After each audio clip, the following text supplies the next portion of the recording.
Bonjour Rudy et bonjour à tous. La seconde main tient la grande forme en cette période de crise du pouvoir d'achat.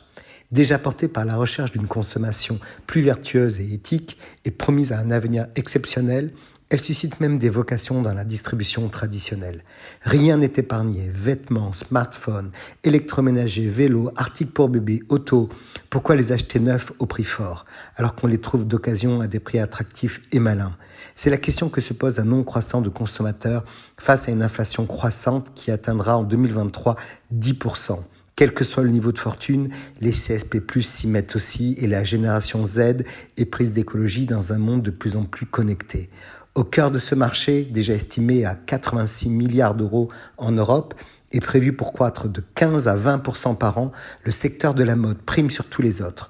En réalité, après une popularité accrue de la polluante fast fashion, produisant à toute vitesse des vêtements modestes en son sein, la rumeur dit qu'il verra très certainement la seconde main la dépasser à coup sûr dans les prochaines années. Ayant progressé de 140% en 2019 et 2021, les plateformes e-commerce de seconde main en sont fermement responsables puisqu'elles détiennent 60% du marché de la mode en ligne. On connaît la plateforme lituanienne Vinted, un des leaders sur le secteur de la mode d'occasion, qui permet aujourd'hui à près de 50 millions de Vinties de monétiser leur garde-robe, disposant de 550 000 nouveaux articles par semaine. Le luxe d'occasion devrait connaître un taux de croissance annuel quant à lui de 10 à 15% sur les 10 prochaines années.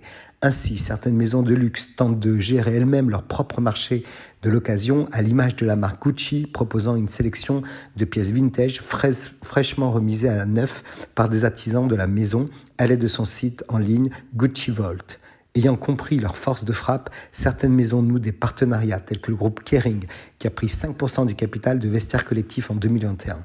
Côté véhicule, les constructeurs automobiles ayant toutes les difficultés du monde à livrer rapidement des voitures neuves, les clients qui ont absolument besoin d'un nouveau véhicule se tournent massivement vers le marché de l'occasion. Cela provoque une hausse des prix des voitures de seconde main. Le prix moyen d'un modèle de moins de 8 ans dépassait en France au mois d'octobre les 24 000 euros. Un prix qui ne cesse d'augmenter. Idem en Allemagne, plus 12%, en Belgique, plus 10%, ou encore en Italie où le prix moyen demeure beaucoup plus abordable qu'en France, à 22 771 euros. La situation sur le front des semi-conducteurs n'est toujours pas optimale pour les conducteurs qui misent de plus en plus sur des modèles électriques. Haut de gamme, le marché de l'occasion va encore connaître de beaux jours. Et cela n'est pas tout. On trouve à présent des robes de mariée sur le marché de l'occasion, des bijoux déjà portés, on s'en vanterait presque. Mais le boom incroyable, on retrouve sur le marché des montres de luxe, avec une projection passant de 20 milliards de dollars à 35 milliards de dollars en 2030.